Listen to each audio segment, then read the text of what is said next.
Yeah, this is Sammy Local podcast number 118. I'm your host, Sammy Local. I'm here with you. Introduce yourself.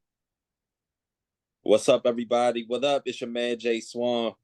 Hip hop artist, poet. Been knowing Sammy for like how long? Like how many years? Like maybe let's see, since 2009. Before that, probably.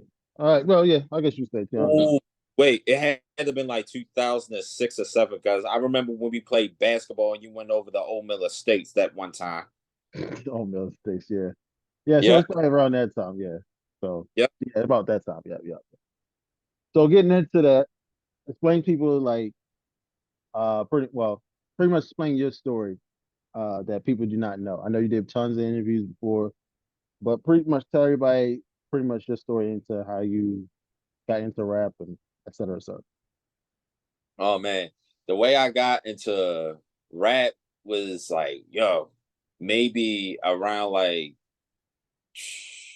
maybe when I was 13. I mean, I loved hip hop, but I was like, I didn't want to be like a rapper until like maybe I seen like my brothers do it or like because I wanted to be like a singer at first, like when I was a kid, because like Michael Jackson was the shit.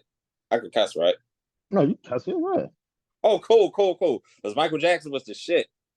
And I wanted to be like some type of entertainer. And then like, like when I got to like maybe 10 or 11, like, hip hop, I'm starting to listen to like maybe more of like Jay-Z, Nasir, Jadakiss, Ludacris, like that time frame.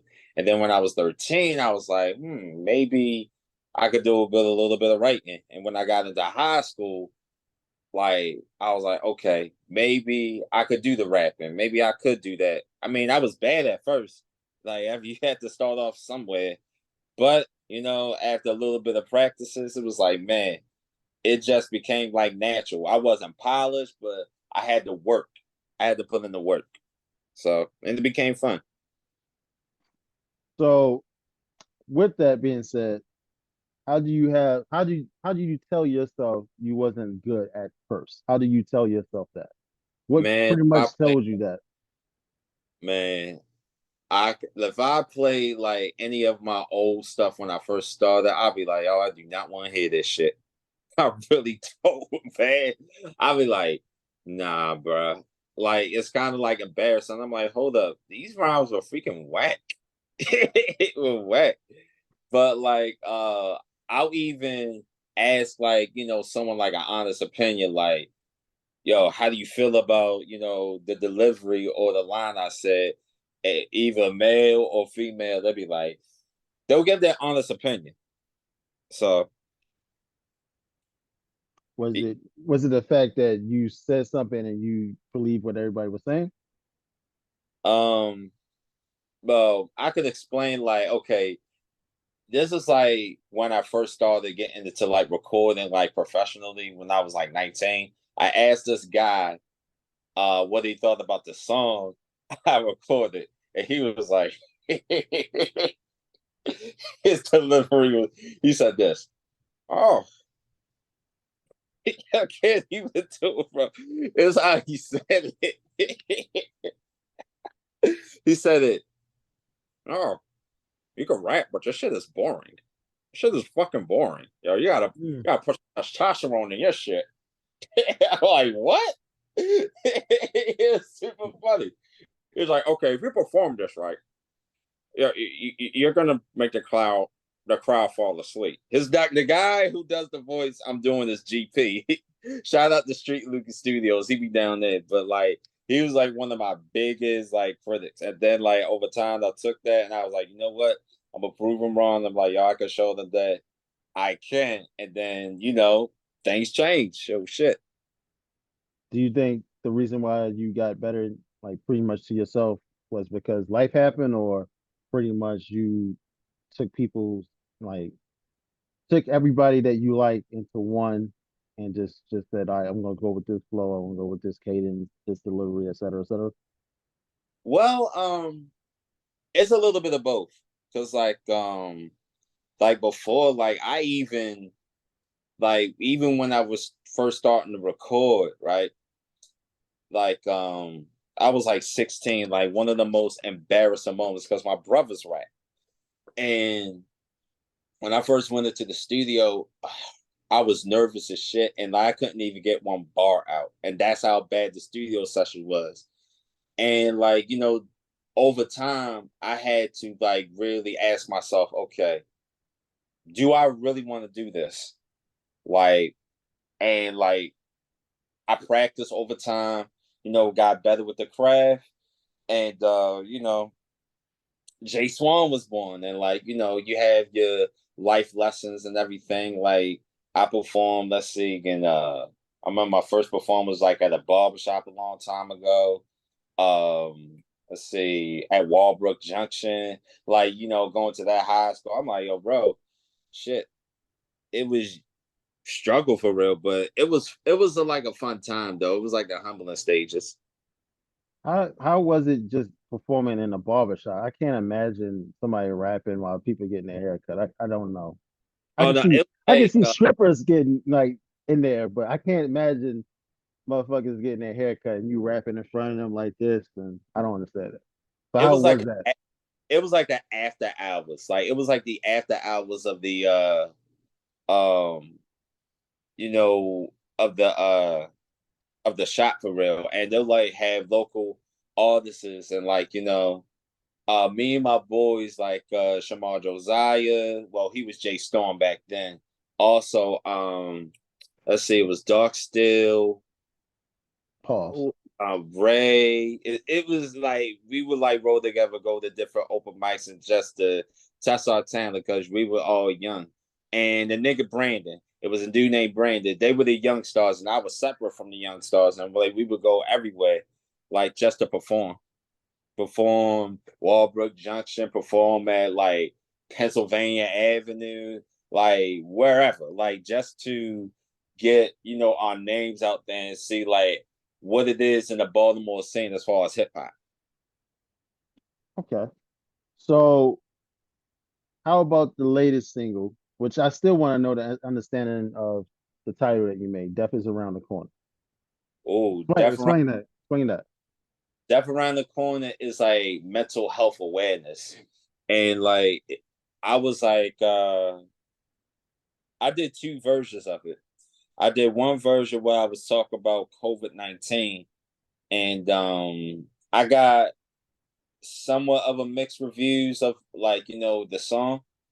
And someone told me like, yo, this could have been better. So I did a second version of like me talking about suicide, depression, breaking up with my ex, like um what people deal with every day, like PTSD, uh fighting their demons.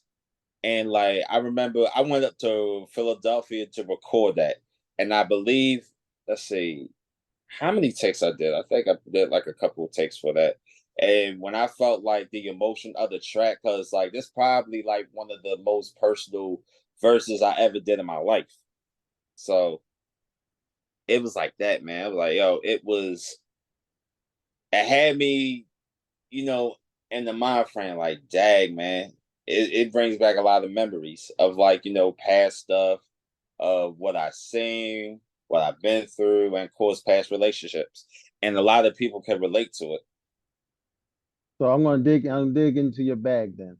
What was your Okay. biggest what was your biggest demon through all that you're talking about? Oh man. Shoot. Wow. As far as that, like see, when I recorded it, it put me in a totally different time frame. I was like, maybe I mean, we can get a little personal, probably with my ex girlfriend, because like when I was like in the last like probably 8 bars of the song, or maybe let's see, was it eight? No, it's six. It's 32 bars all total in a hook. So the last 16 bars is pretty much about her. Pretty much like how everything just that went downhill as far as like our relationship and how I was expressing. So All right, let's keep digging into it. Like Oh, when it comes to relationships, we all deal with them. We all have to, eventually break away from people. Some people are here for a season, some people are here for a lifetime. right. How did that relationship change you?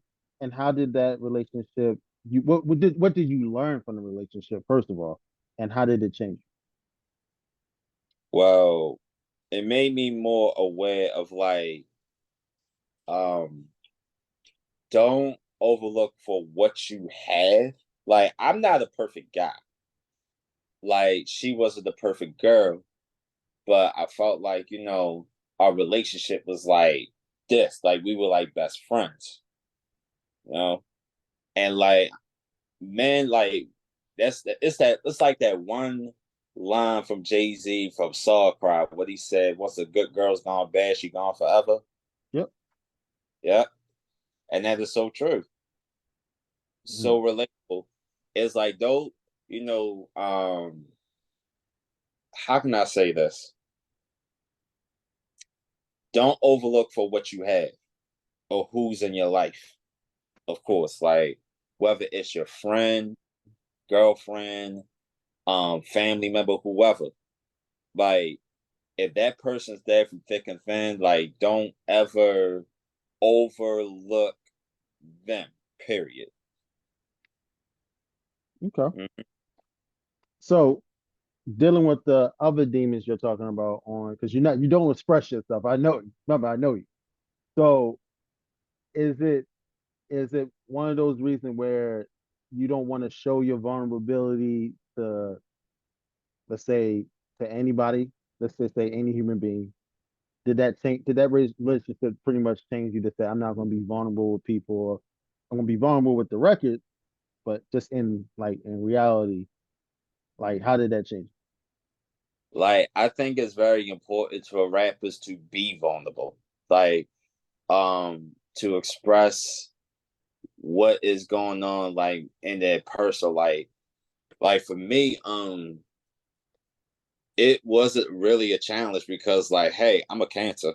I can express like for real, like how I feel in like certain moments. I'm not gonna hide my emotions. Like is I learned from Tupac, don't really like express who you really are like as a human being for real. Like I learned a lot from him, how he uh did it with his music, like expressing your pain, your passion.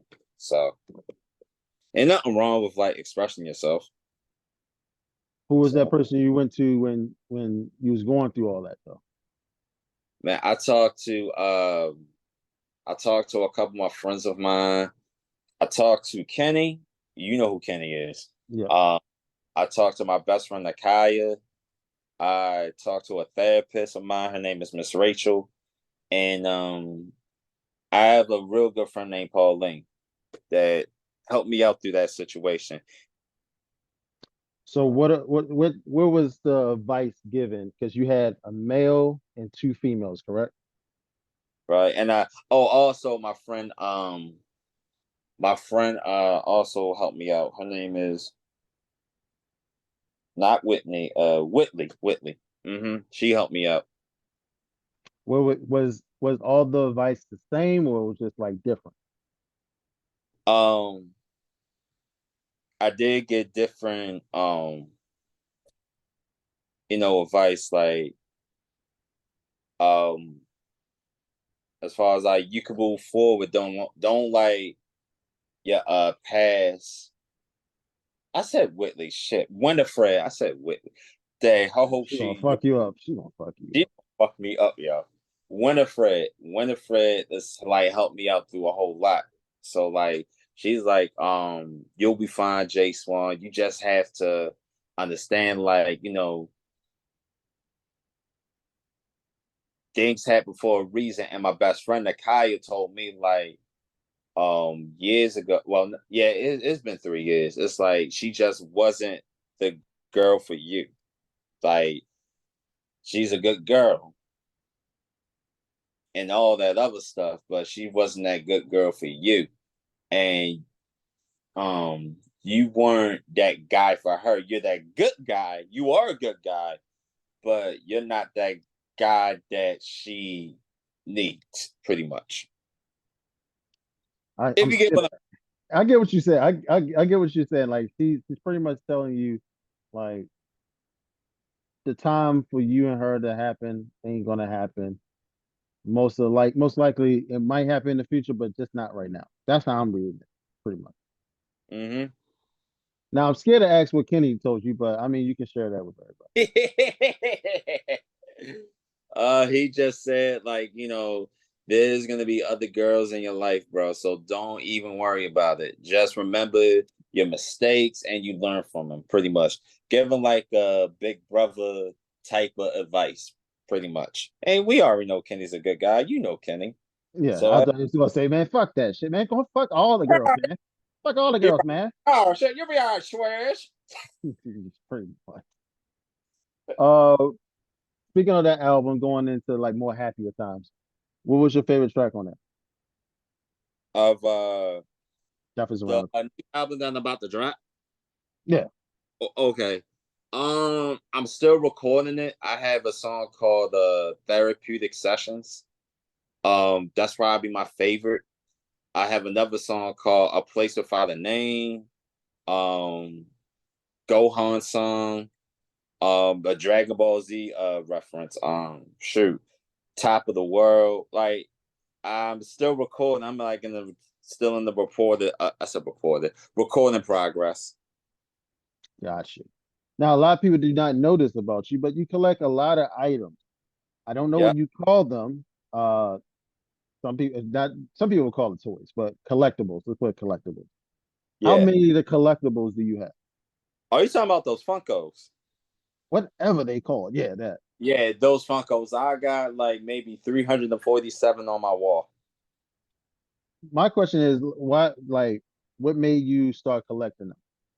And the reason why I started to collect them was like I was like, yo, these things look so interesting to get.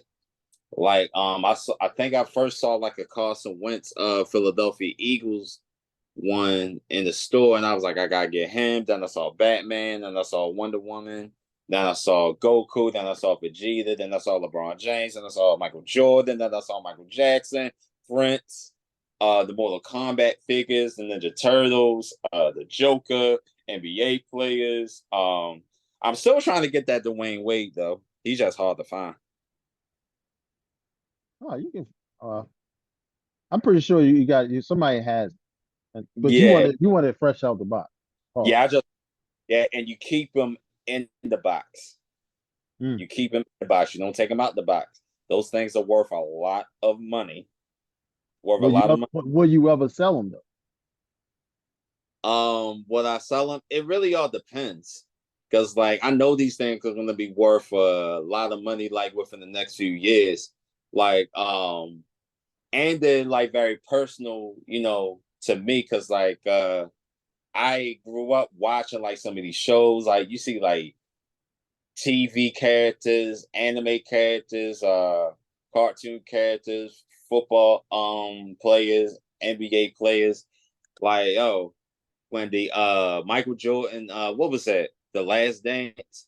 Hmm. I was like, I gotta get a bunch of Michael Jordans, yeah. And I got like maybe 7 of those, and I'm gonna keep collecting them. And I was like, okay, this is gonna be worth it. And then like when think this was like right after Kobe died, because I got a Kobe Bryant one over there, and I was like, yo, I gotta get him. I gotta get him. Dang, that's yeah. If you have that one, especially the one with the fro, that's gonna make a lot of money. How much you Actually, think? Oh, go ahead, go this ahead, go is ahead. for Kobe, not the Fro. after Kobe. Oh, okay. Mm. How much you think you're gonna get off for all of them? Probably much like how much you thinking? Like, give me an estimate, Oh, let's see. Maybe within the next few years. I'm not gonna say in the millions, but who knows? Like they may blow up. But you got to be careful, like which ones that you get for real, because like it matters. Like, because I got the Funko app where they'll tell you about how much these things are worth. Like, Oh wow. yeah, they'll tell you like, yo, bro, like, okay, this one is worth $12, this one is worth $100, and this one is worth $400. And there was this Dragon Ball Z one where they had one with Vegeta when he has like the red head. That thing worth like maybe 4J. I mean, I said 4G, 4Js, 4Gs, Wow. four So, Gs.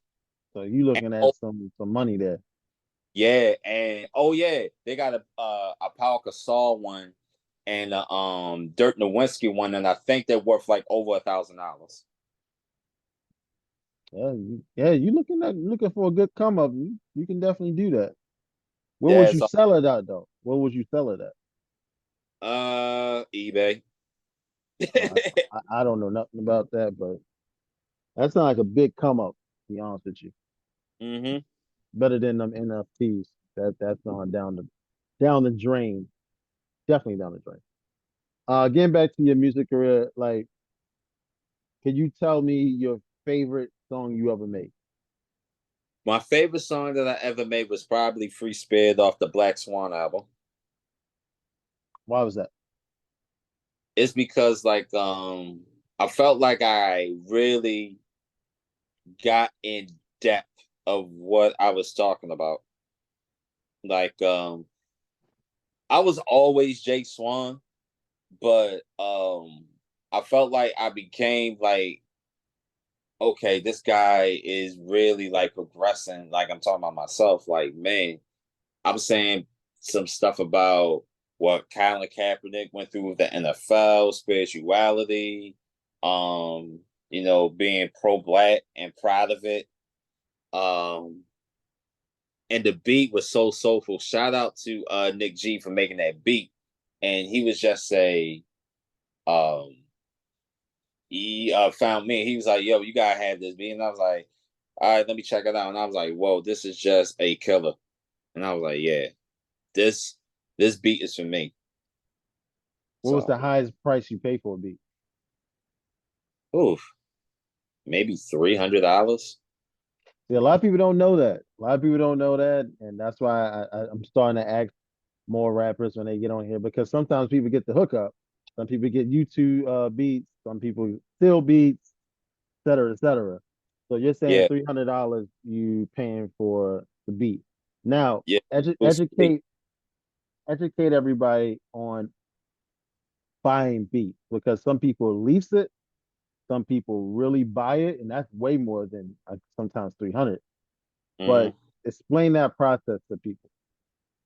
All right, so you got let's say three ways. Well, I don't know how like well I'm not like a beat maker anything or like a type of producer that makes beats, but this is how it really goes. Like when a beat is leased, you can use the beat.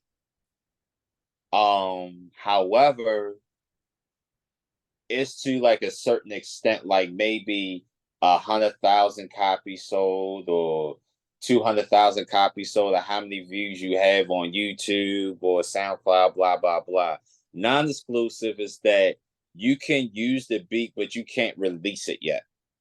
Wow. And when and an exclusive beat is when you buy the beat and it's completely yours.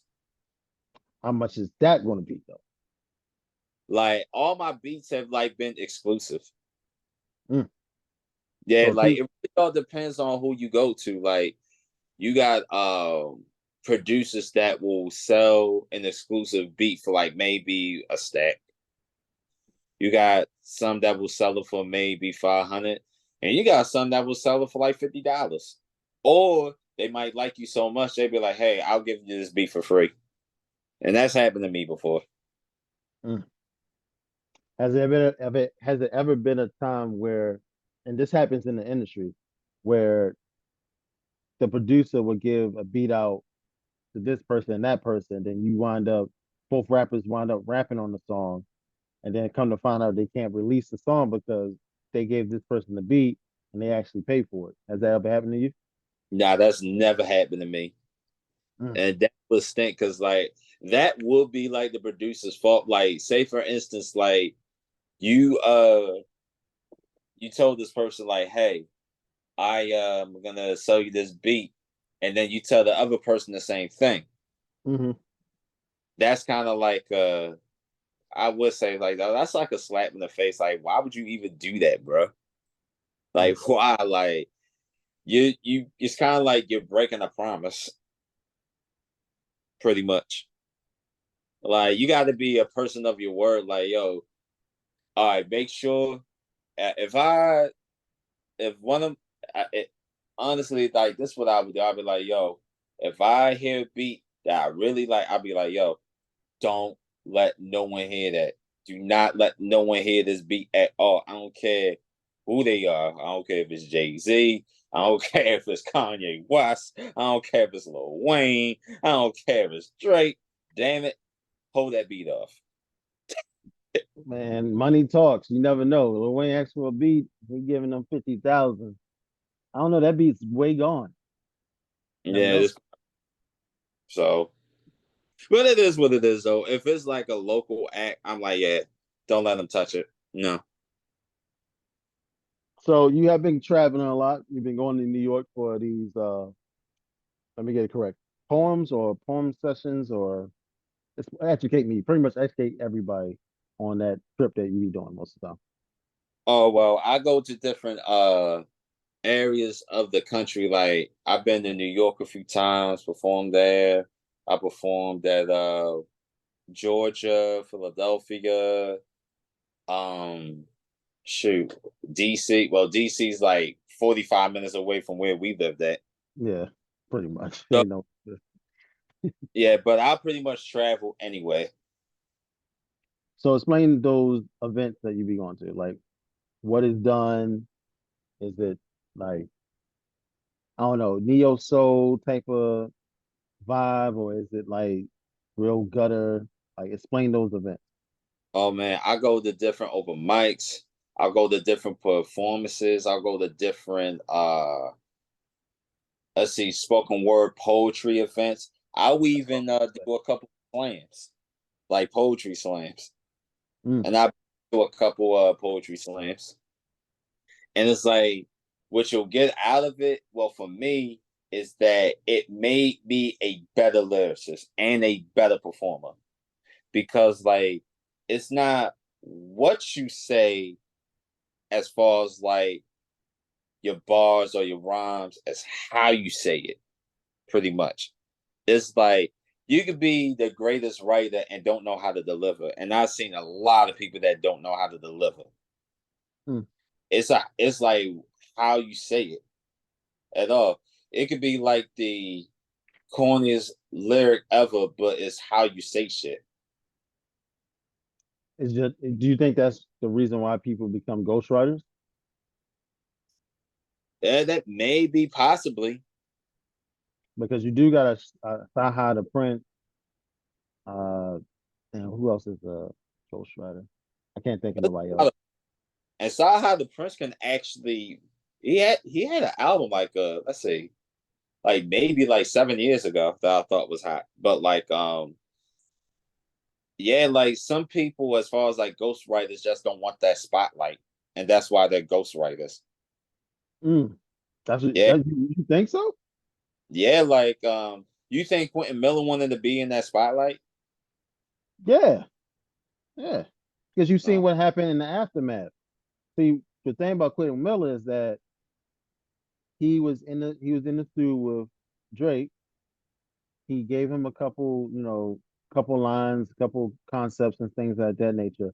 But soon as Drake flipped on him, and then that's when, he started getting notoriety and stuff like that. You start seeing his face more often. If he didn't want the press or anything, he could have easily said, "Oh no, I wasn't." Like Meek is lying. Like I don't want no trouble. This and that. Even though he did wind up saying that, but when the thick of everything happened, it was more like, "Oh, I'm here now. Oh, people finally getting to notice me because he's been doing it for a long time." Just imagine like you've been doing this for a long time, like ever since high school, and then all of a sudden you starting to get noticed. But then you say, you know what, I'm going to chill here in Baltimore, and then all of a sudden somebody come by and say, I want to sign you. You going to take that opportunity. I don't care what nobody say. That is true. If you don't want it, you're not going to be like, yeah, I'm good on that. I'm good on that. I appreciate it, but I'm just going to write my bars and I'm going to do it the organic way, independent way, whatever the case may be. But that's just my personal thing on Quentin Miller situation. Yeah, and I mean he's been doing a lot of Vlad interviews as well. See my point? Like, if you did not want So the yeah, attention, probably right that he wanted the spotlight. yeah, because like he's not a trash rapper, but the thing is like he doesn't have the image, first of all, and then second of all, it's like okay, like you did a couple things for Drake. Drake was bored or he got lazy, whatever the case may be. Who knows? But matter of fact, we can stay on that topic. How you feel about it's past all like old shit. How you feel about rappers not writing their bars? Man, I mean, I don't have a problem of rappers having ghostwriters because ghostwriters have been around forever.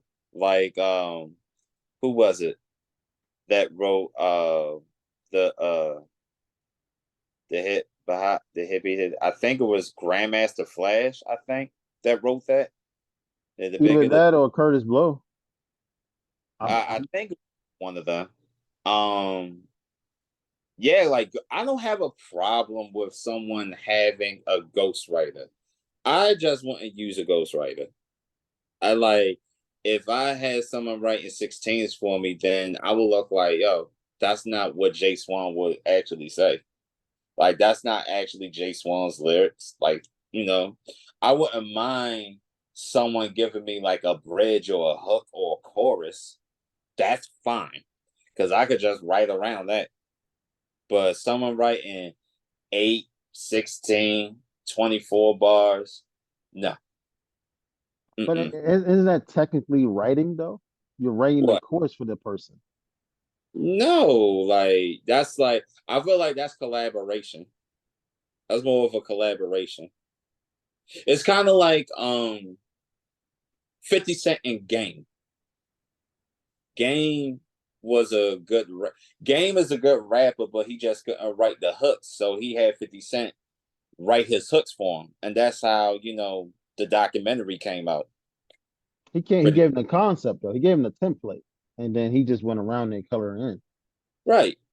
Mm-hmm. So I mean, to me, I think that's still writing. Like I don't like the fact that people have gone to the fact that oh nobody gets help.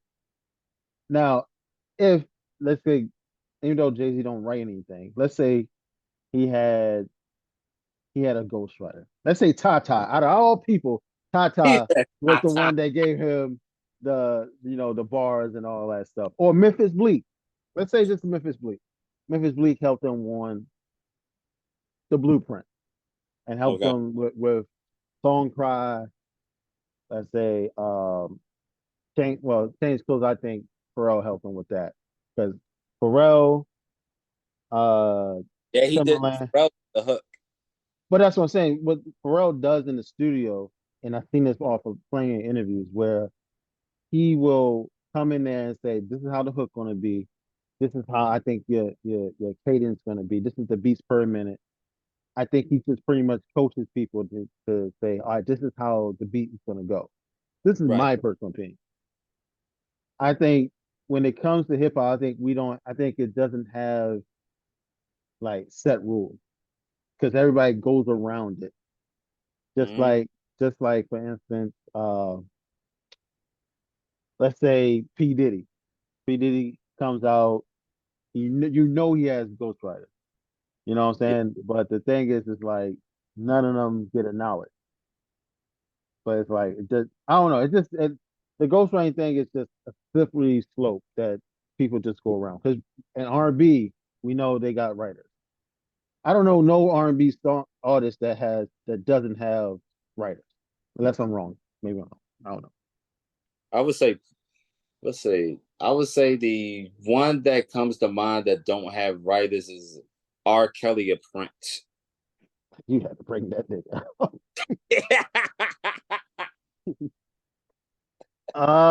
Damn. Shit. Yeah, I think even Prince, I think he had help also. I think when it came to certain things, I believe, I might be wrong, I believe he had help. I think it was all when he did uh his albums, I think he needed help with a concept, like artwork, all that, even though that has nothing to do with writing. But I honestly put the ghostwriting thing mixed up with help.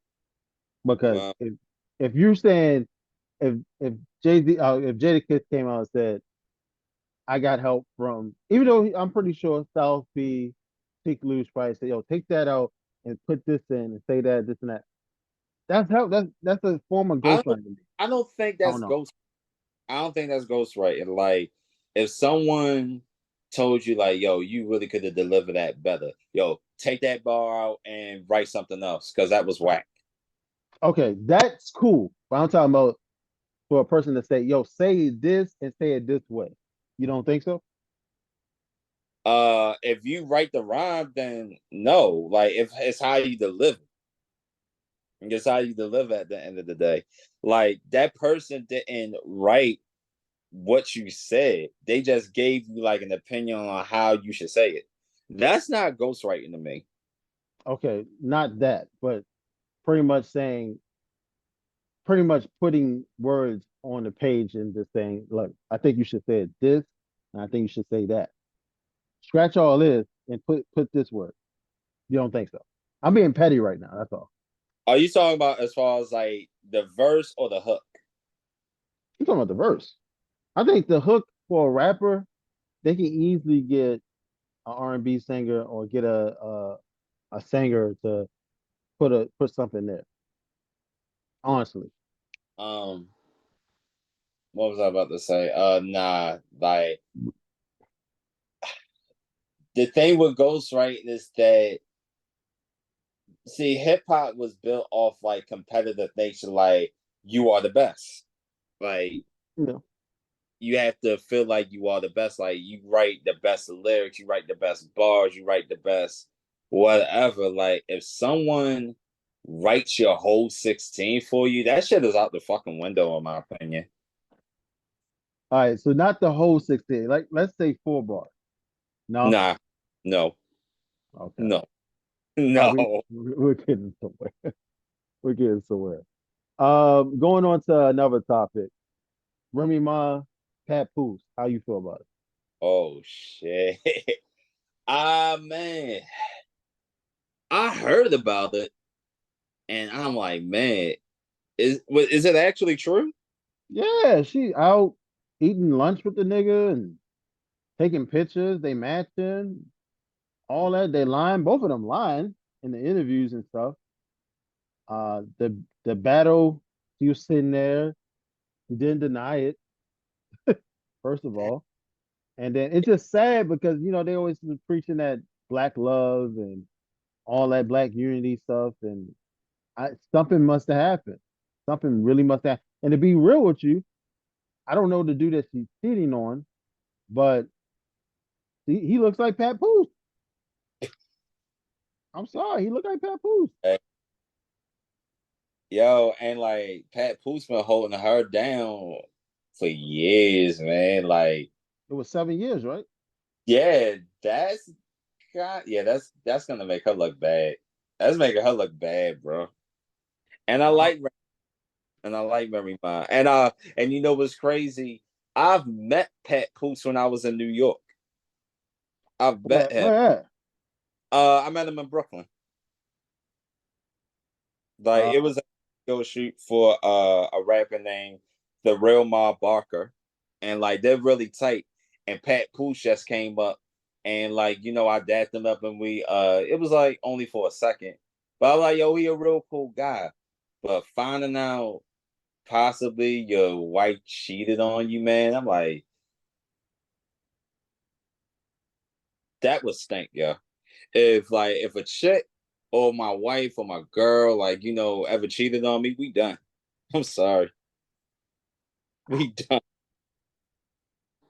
like, I don't know. I don't know how I feel about it. The thing for me is that it's it's now public, and Mm-hmm. then on top of that, you went with another rapper. I don't Yeah, know. Maybe the male ego is very fragile when it comes to that type of stuff because it's like, hold up, now you date another guy.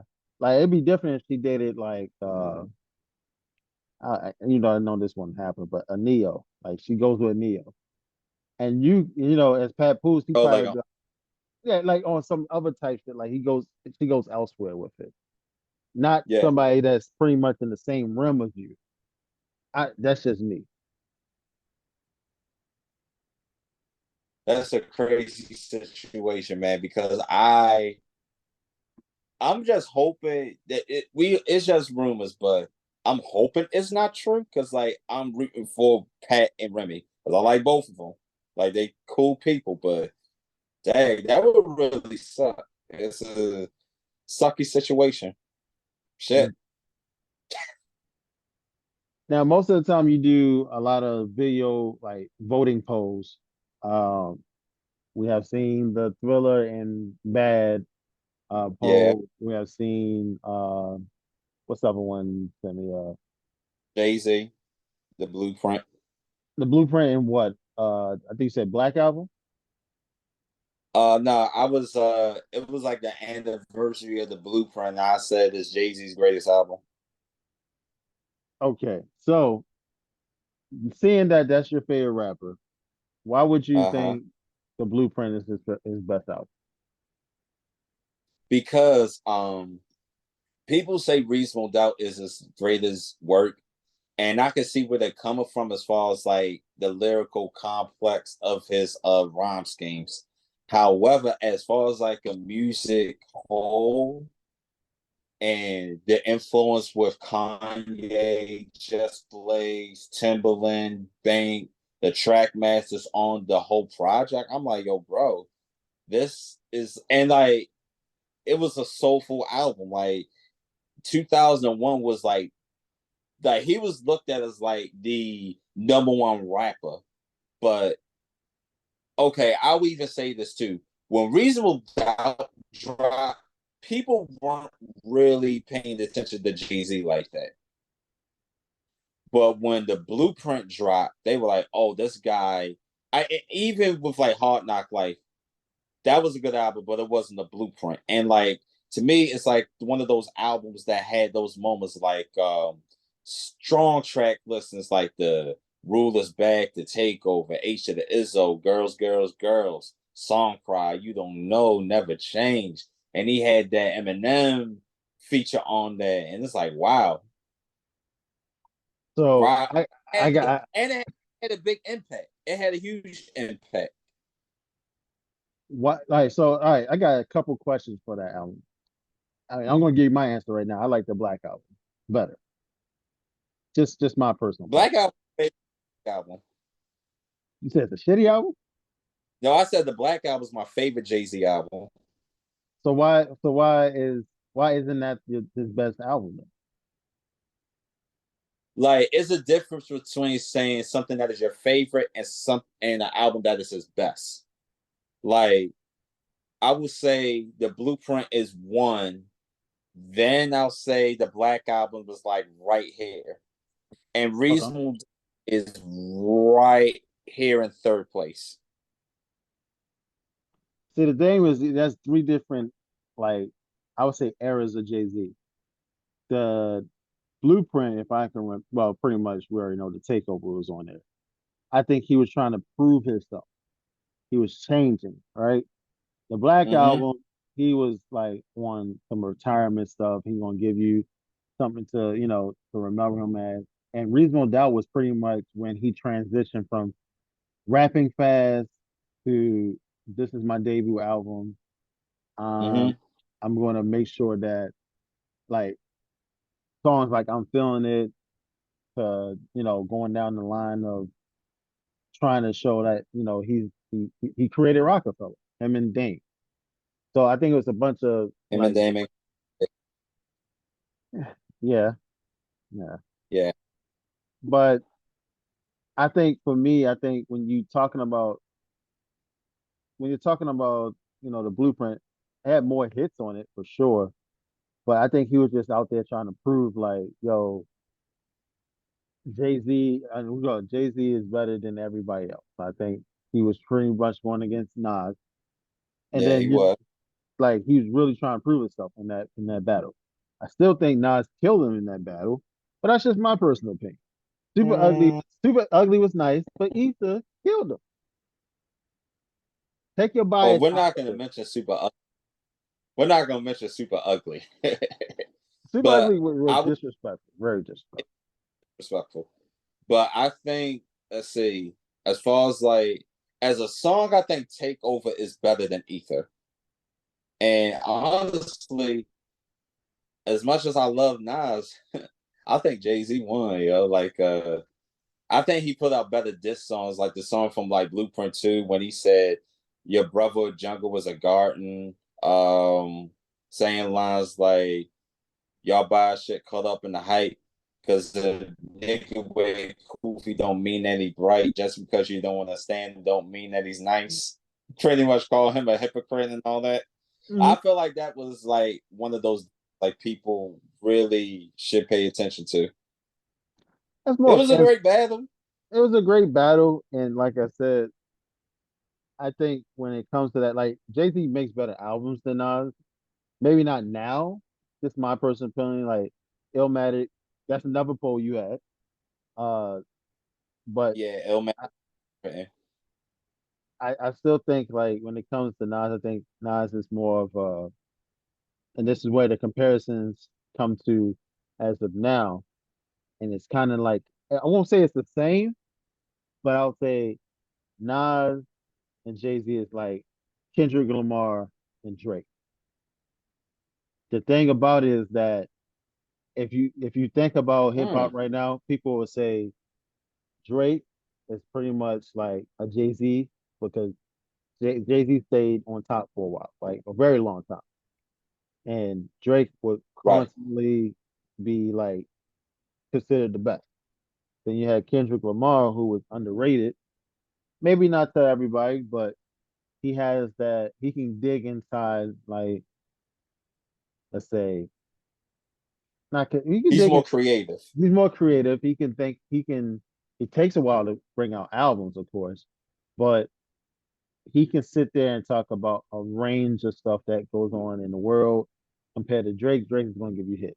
He might tell you some insight on his life, but he's more like Jay Z. Like he's going to be subliminal. He's not going to say nobody's name. Kendrick, No. I think he can get to that level, but you just got to piss him off, pretty much. Yeah, So and I'm waiting for a Drake and Kendrick battle to go on for years, but I don't even think that's gonna happen. But it could happen, but the thing is, I think they're pretty much waiting for the first person to swing. They're going to do a whole and bunch of subliminal stuff. they've been doing subliminal since since after control. Yes, it's after control, and then you know, it's just one of those things where I want it to happen, but then so many people wanted to pick a side. So many people wanted to pick a side, and And it's kind it can get yeah, bad. it is kind of like a Jay-Z and Nas thing because like I was a fan of both of them when they were dissing each other. And they're going back as far as like with the whole Nas and how him and like how they created albums, right? I feel like Nas has been more prolific lately because the whole King Disease trilogy and the Magic trilogy. Hmm. The thing with Jay Z, why I give him the edge over Nas, is basically he can blend to pretty much anything. He's a chameleon. I can't see Nas do a big pimping. I can't see him do a Crazy in Love with Beyonce. He tried it with Uchi Wally and that did not work. Yeah, Lauryn Hill, remember that? Yeah, but If I rule the I world, felt not like he had Lauren Hill, but like you can see that he didn't compromise his lyrical ability on that. He was still the same. Whereas Jay-Z, he even admitted, he's like, I could be the lyrical guy, I could do this and like talk my street stuff, my hustling days or whatever, but I dumped down my lyrics to double my dollars and it worked for him. And like I'm not mad at him. So it worked out for him. Yeah, yeah. I mean, we can go down that rabbit hole all And day, but I don't know. I don't and know. um I feel like what also helps Hove take the title is I'm not DJ Vlad saying like Nas took out the worst beats because I don't think Nas beats are bad at all. But I will say production matters, and Jay Z has like one of the probably the best production team. You have Kanye, Just Blaze, Pharrell, Timbaland. Uh, he has Swiss Beats. He has No ID, and like wow, Dr. Dre. Jeez, this nigga work with everybody. Jeez. He kept those relationships open, and that's what I'm saying. When you have two people going at each other, certain people are not going to mess with you, and that's what I'm Right. saying. If Drake and Kendrick ever happen, it's going to be a big ass divide where people are just going to have to move to the side and then just let them go at it, and it's going to stop. It's going to stop a lot of stuff because it's going to be one of those things where it's going to get personal. You already know that people are they're gonna start digging and trying to put stuff out, just like the Pusha and Drake thing. That's never gonna go nowhere. But No, that's not. eh, yeah, it's not. And one of those things is just like at this point, it's just time to fight. I don't. Yeah, At yeah, this point, it's just time to fight. But it's not gonna happen. It's just gonna be water thrown at you, that type of thing. So, and, you gotta pick a side. yeah. But you know what? I think not Drake. I think Kendrick wants to battle Drake, yo. It seemed like he wants to. Like he ready.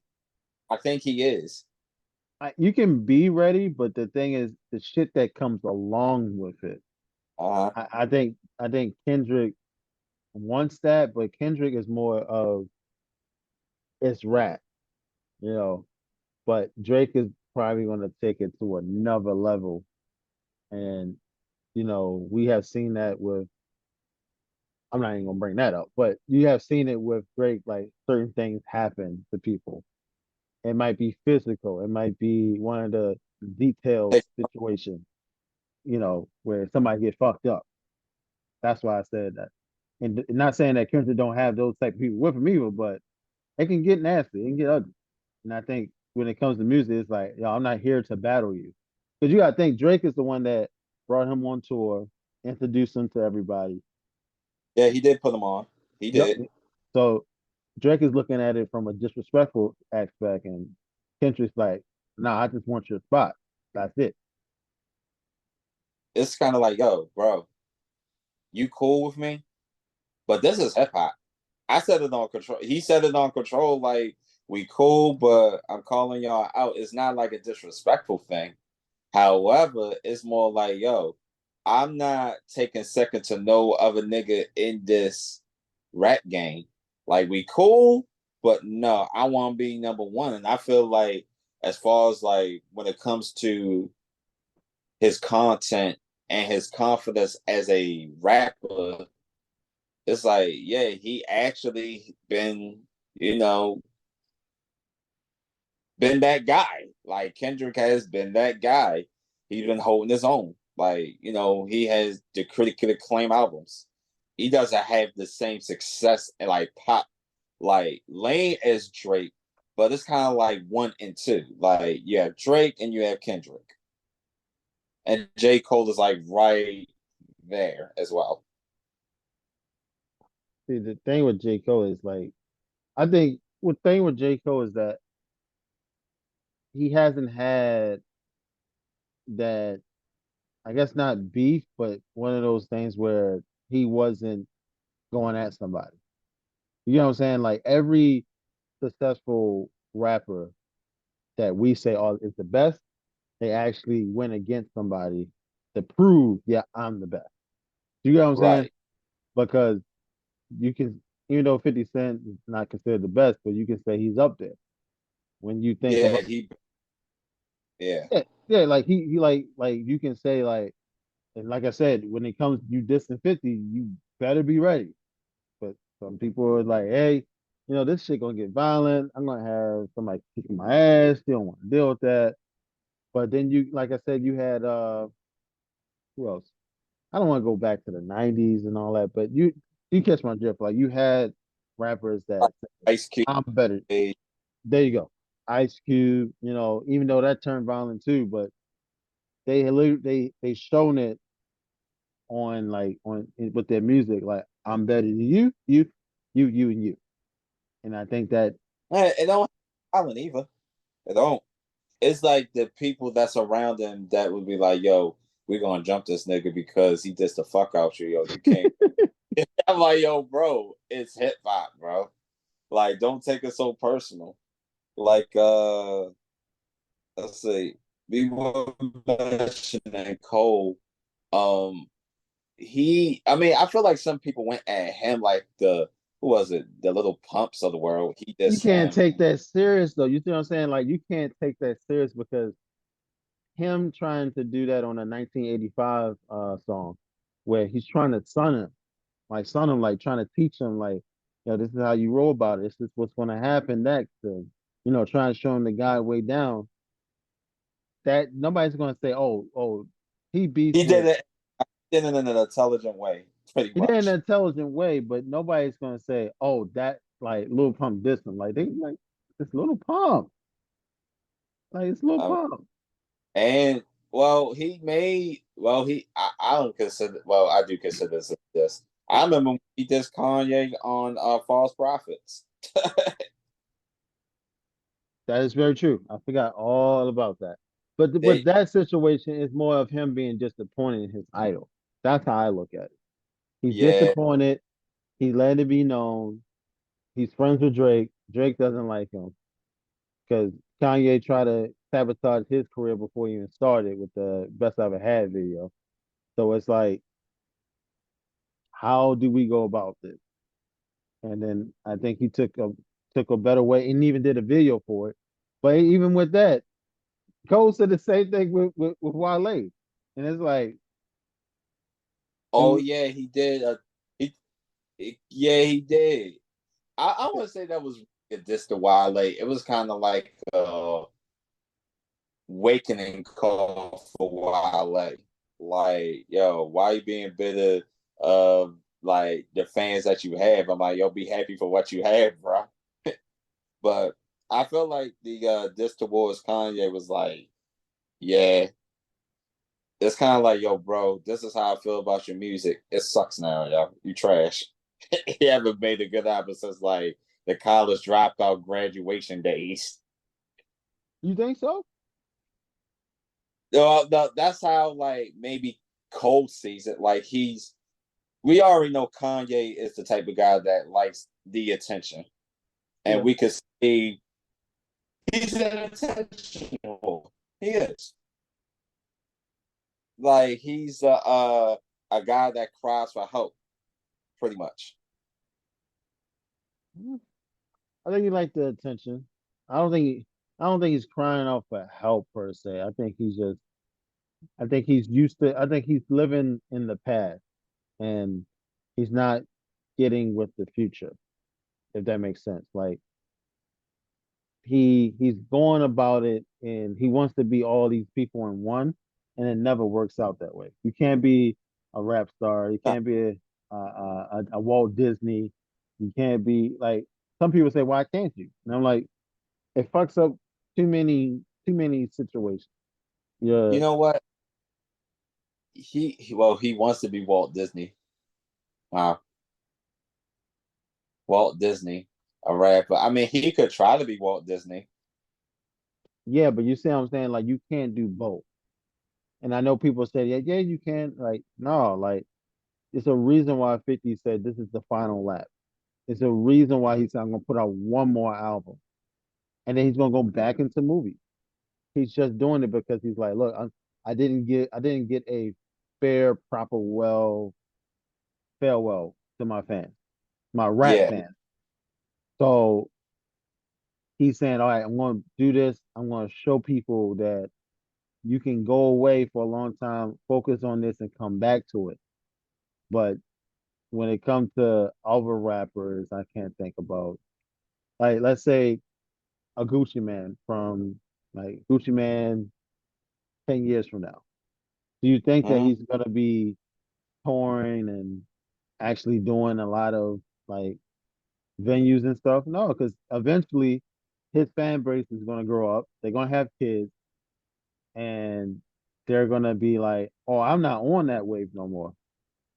It's Right. all about the fan base you have, though.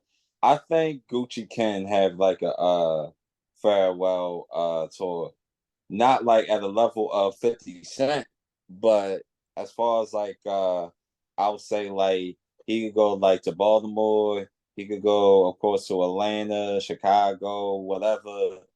His fan base like, yo, I'm announcing like it's gonna be a wrap. I'm gonna be done. I'm gonna do all my hits. I'm gonna do all my mixtape hits or whatever, and I'm gonna be out.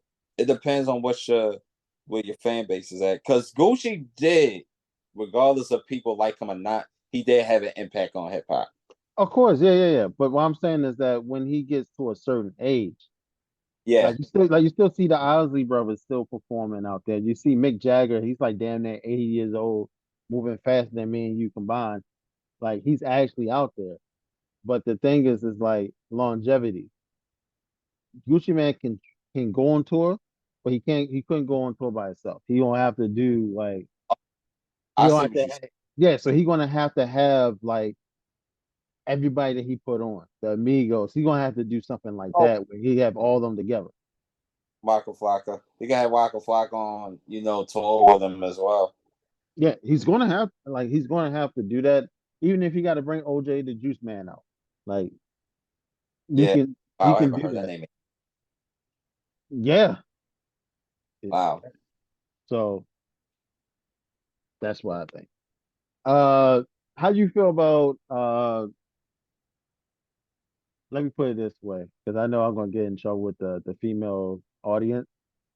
How Oh you feel shit. about like three different types of female rappers of today? And the three different types I'm talking about is your lyricist. I'm not gonna say no. Mm. I'll say somebody name after that. Your lyricist, your your ghetto ratchetness rap, and then you have your female empowerment rappers. How you feel about those female rappers of today? I feel like I said, like if that's their story, I remember a couple years ago, people had a problem with this out, not the album, the song "WAP" when it first dropped, Hmm. and they were like, "Oh, this is bad for the community. The parents, I mean, that like they shouldn't let the kids listen to it. They should, this is bad for children." And I'm like, let them express themselves. And like, look here, Nicki Minaj, not I said Nicki Minaj, Cardi B, Megan Thee Stallion names are not on the birth certificate for those kids. So like, um, if the parents should allow the kids listen to the music. Now, as far as like what you were saying, like I don't have a problem with the female rappers today. Like you got your lyricals like Rhapsody, Rico Nasty. Um, was it? I'm trying to think of her name. Little Sims. I don't know who that is. Lil Sims? Yeah, I think that's her name. Hmm. Yeah, I think that's the name. She's very good. Then you got your Megan Thee Stallions, who I think, well, she's like my yeah, she's my favorite as far as like the female rappers today. She could get lyrical, but she got the lane where she's Tina Snow. She's talking about making an ass clap with or whatever. Hey, we like that. and and you got what you said there was three of them. Yeah, so reason why I bring that up because you have your Raptors, sorry, can't say Raptors League. Ain't that name? God damn. You know, Rhapsody. Rhapsody, yes. And then you have your Nicki Minaj, and I'm just Yeah. gonna throw it out there. Your Suki with the good coochie, or Sexy Red. Now, Sexy Red is doing a lot of numbers, but Yeah. you got your Rhapsody, and then you have somebody like Lotto who can actually spit too. But She can rap. then you have your Nicki who's been here, and then the funny part about Nicki right now is that she's getting that little Kim treatment. You know what I'm saying? Like you got Ice Spice, you got Coil Ray, Uh-huh. she got her protege. Then when you think about Cardi, Cardi pretty much brought the wave in, like your Gorilla, Glorilla. Uh-huh. Yeah, who else is with her? I don't know that. Your Lotto. I think a lot. I think she did something with Lotto. Lola Yeah, Brooke. yeah, that too. Lola Brooke. So it's like you have three different types of rappers. So the problem is that the ghetto ratchetness is coming, like it's being more popularized because like Uh-huh. it's ghetto, like it's funny. But then you have like you take away all the political females out of the equation because they're not showing no skin, they just showing they can rap. Like Snow the Mm-hmm. Product. Snow the Product is really nice. But I guess at this point he's like, I'm going back over here and rap in Spanish because I don't want to deal with that. Like she doesn't show too much pretty much. So she's like, yeah, we'll stay in my lane right here and just see where it takes me. So like when it comes to that, do you think some of them it's gonna last long pretty much? Well, I feel like that is going to be around for a while. I don't think like I feel like women in hip hop are going to like keep expanding like their way to express like if that's their story, let them talk. That's their story. Like I don't have a problem with it at all. Like you're gonna have within like maybe a few years chicks doing maybe possibly anime rap or video game rap or shoot like hey um let's see I'm trying to think of something else whatever like I said video game rap but whatever rap like hip hop is continued to grow. It's been around for 50 years and is going to keep to expand. So like, I got nothing against the women today. I don't. Hmm. Do you think that the male rappers, even though this is a silly question, but you think the male rappers are going to be slightly intimidated by females like Sexy Red or Nicki Minaj's been around for a while? Like, do you think Yeah. that's going to be intimidating for them?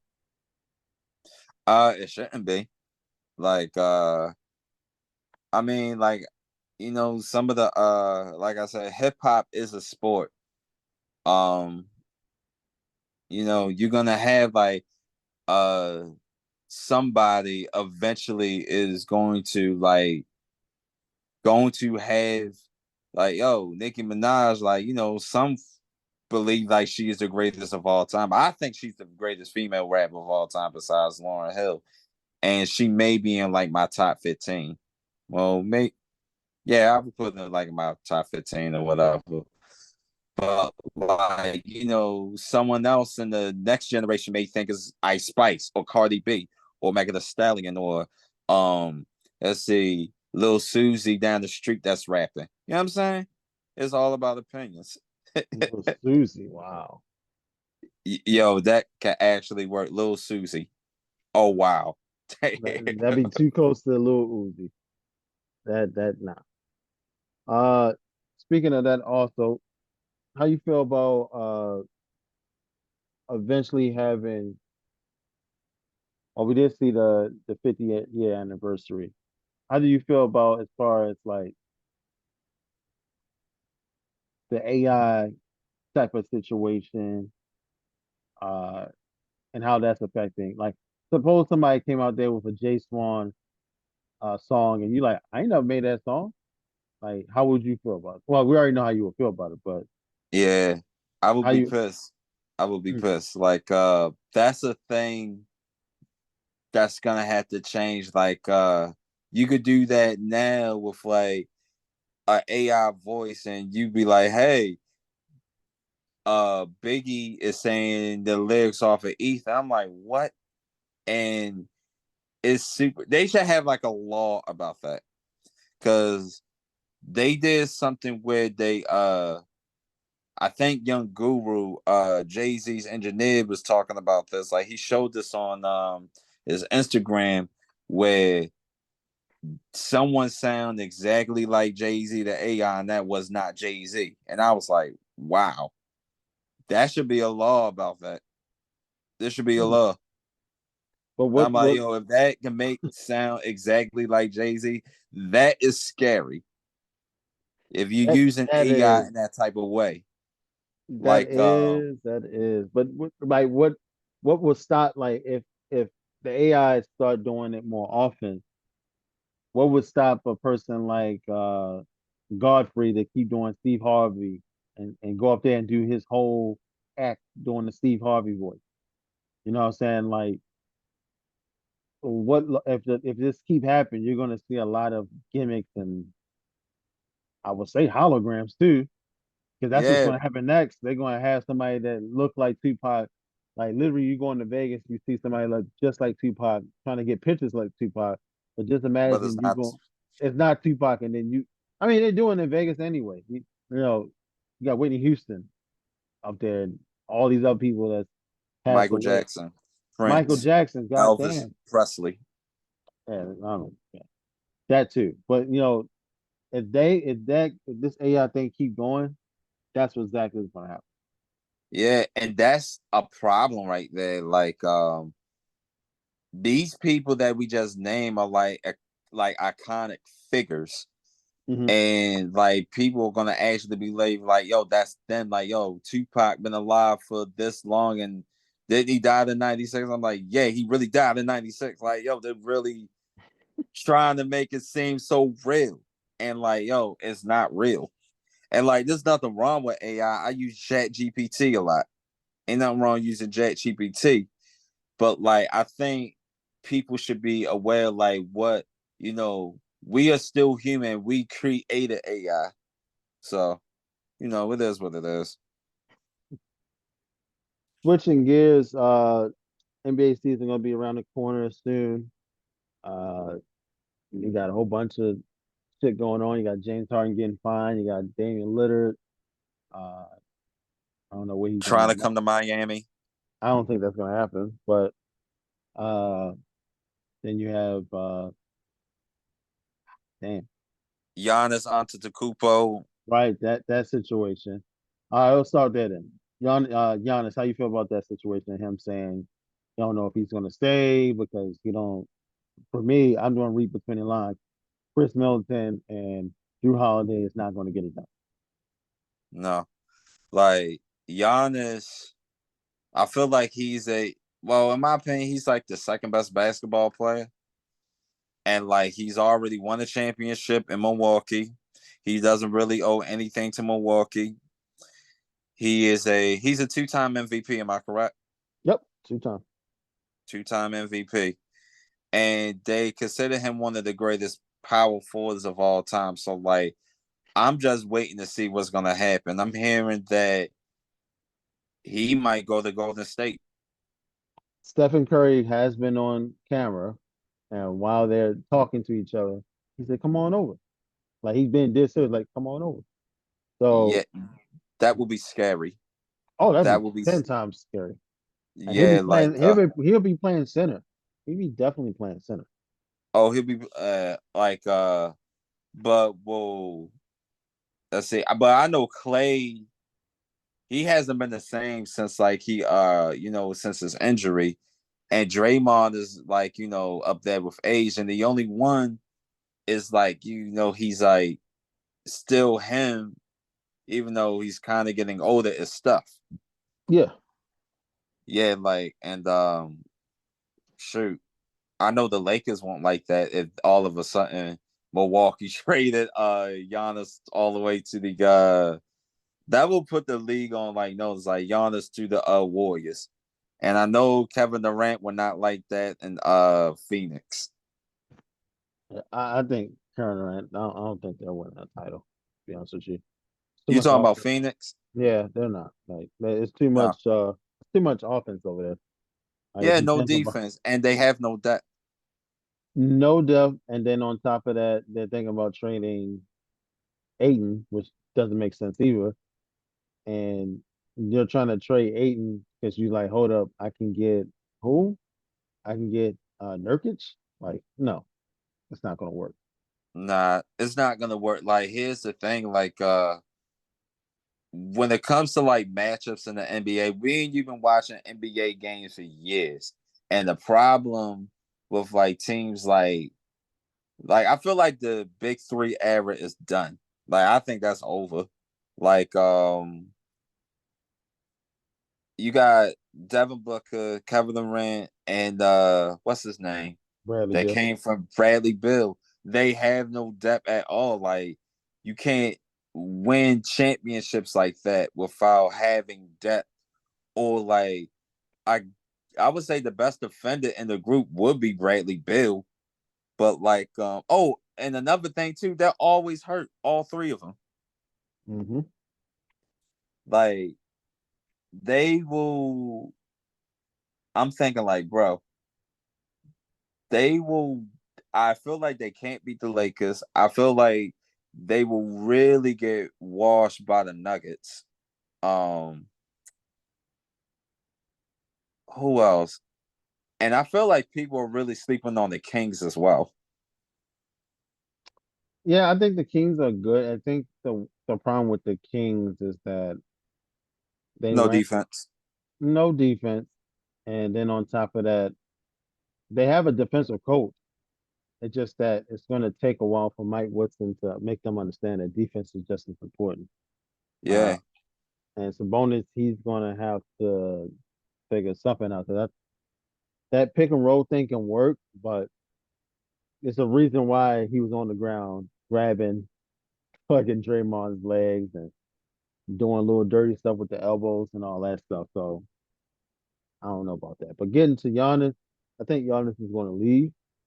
Yeah. Come to I think Miami. that's not going to work. Um, I'll take him.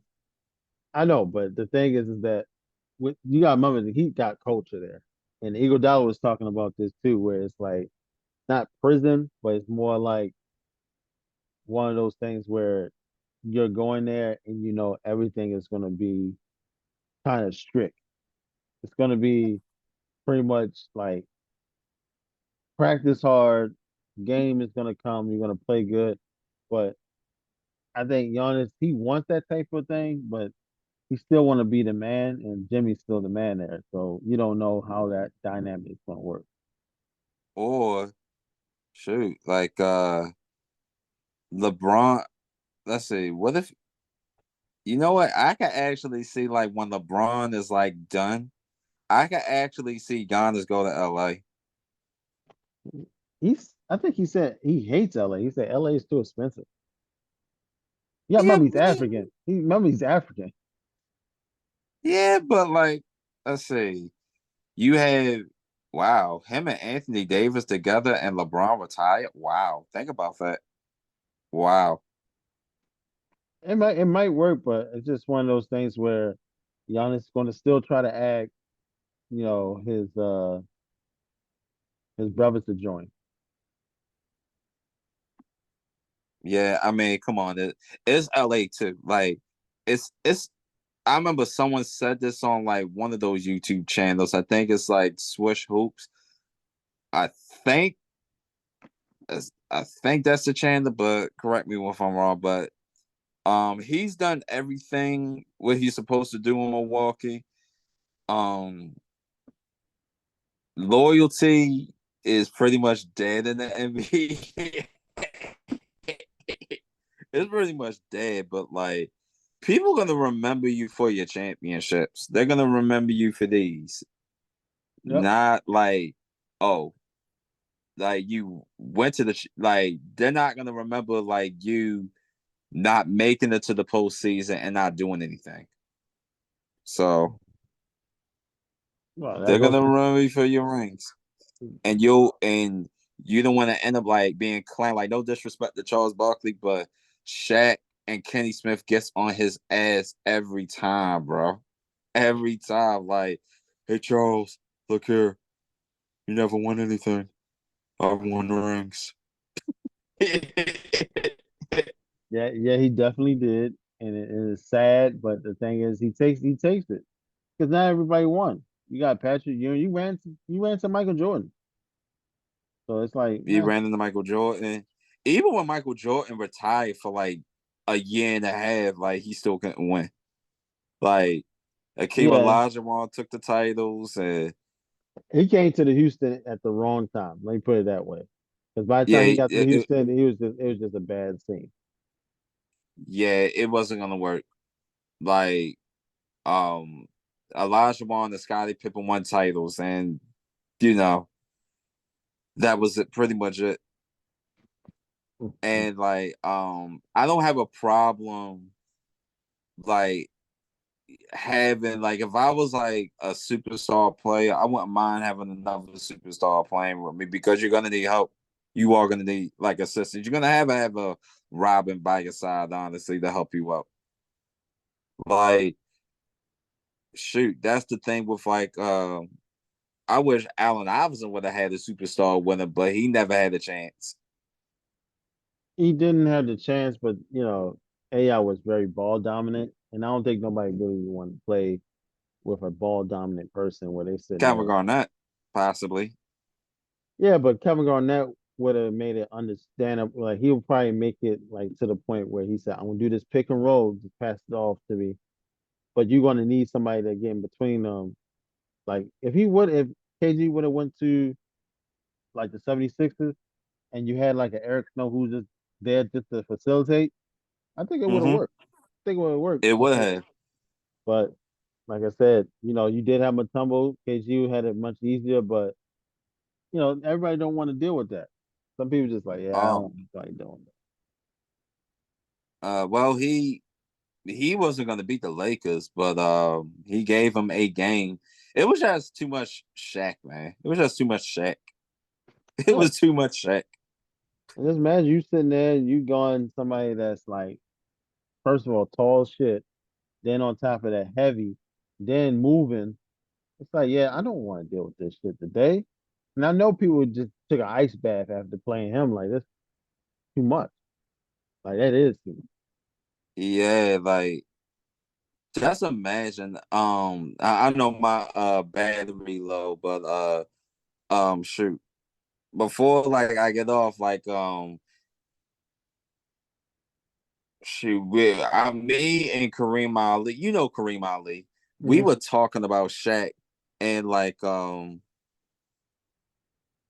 about we was talking about what Steph said about the Warriors versus the 2001 Lakers, like the 2017 Warriors. And honestly, I'm gonna be honest with you, and I don't see the Warriors beating that 2001 Lakers team. I don't see that happening because of Shaq, and like they will try to triple team him, and like that's still not gonna work. And like, who was the center at that time for the starting center for the Warriors? I know JaVale Uh, McGee came Andrew off the Bogut. bench. Andrew Oh Bogut. my God. He will have a field day with him. It Pretty will be much. like it'll be like Wilt Chamberlain, and it'll be like Wilt Chamberlain all over again.